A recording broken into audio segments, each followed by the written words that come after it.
जो तमाम महत्वपूर्ण कंपनियां हैं उनको दिखाती रहे।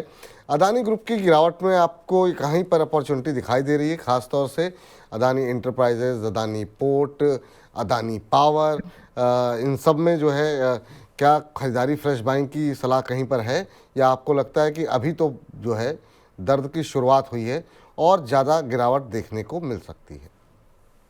देखिए विपुल जी, मेरा पर्सनली ये मानना है कि मैं शेयर बाजार में तभी तक जिंदा रहूंगा जब तक मेरे पास मेरी कैपिटल रहेगी।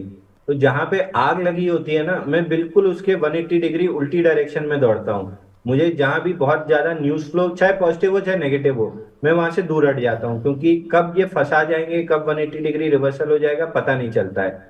लॉन्ग टर्म इन्वेस्टर्स के लिए और एक आध हफ्ता 10 दिन निकल जाने दीजिए, प्राइजेस सेटल हो जाएंगी। तब अदानी पावर, अदानी पोर्ट और अदानी एंटरप्राइज में बाई कर सकते हैं। बाकी अदानी के कोई भी शेयर छूने की जरूरत नहीं है, क्योंकि ऑल टाइम हाई से ऑलरेडी ये सब 60-60% नीचे थे, और अभी पिटने के बाद शायद 60-70% के आसपास ऑन एन एवरेज नीचे होंगे। Adani total gas, Adani energy solution, ये शेयर जब भी आपने मुझसे पूछा मैंने यही कहा था कि अगर सब अच्छा है, ऑल टाइम हाई से 60% नीचे क्यों है। अब देखिए खराब न्यूज निकल के आ गई और ये स्टॉक पिटना चालू हो गए। तो अगर आगे चल के कहीं बॉटम आउट होते हैं, बेस बनता भी है, तो मेरा interest Adani power, Adani port और अदानी एंटरप्राइज में ही होगा। लेकिन फिर वही आर्ग्यूमेंट आती है, अदानी पोर्ट की वैल्यूएशन के मुकाबले जेएसडब्ल्यू इंफ्रा ज्यादा सस्ता है और ज्यादा एक्सपेंशन वाले उसमें है।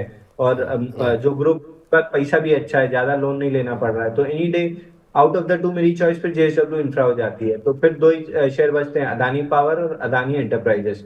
लेकिन सेटल होने दीजिए, उसके बाद लीजिएगा। जिनके पास सर एक्सपोजर है पहले से, क्योंकि अदानी समूह में बहुत ज़्यादा रिटेल होल्डिंग बनी हुई है, तो रिटेलर्स भी इंटरेस्टेड होंगे इसको जानने में। म्यूचुअल फंड का बहुत सारा एक्सपोजर है और लोगों की एसआईपी बड़ी संख्या में जाती है म्यूचुअल फंड्स के माध्यम से, तो वहाँ पर भी बहुत लोग आपको सुन रहे होंगे इसको इसको जानने के लिए कि हमारे उसका क्या होगा, जो इन्वेस्टमेंट हमारा है उनके लिए क्या सलाह रहेगी आपकी?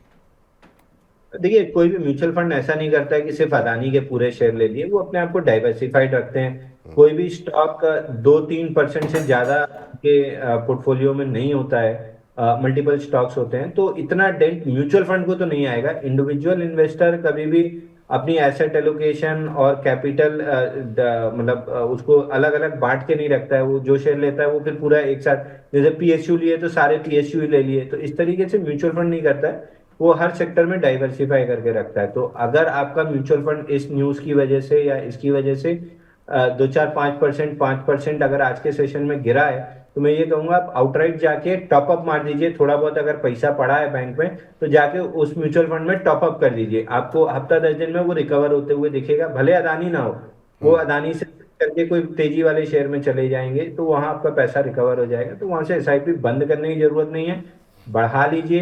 पैसा रखा है तो और टॉप अप मार दीजिए, बट निकालिए मत। और जहां तक अदानी स्पेसिफिकली डायरेक्ट खरीदने की बात है, थोड़ा सा हफ्ता 10 दिन इंतजार कीजिए।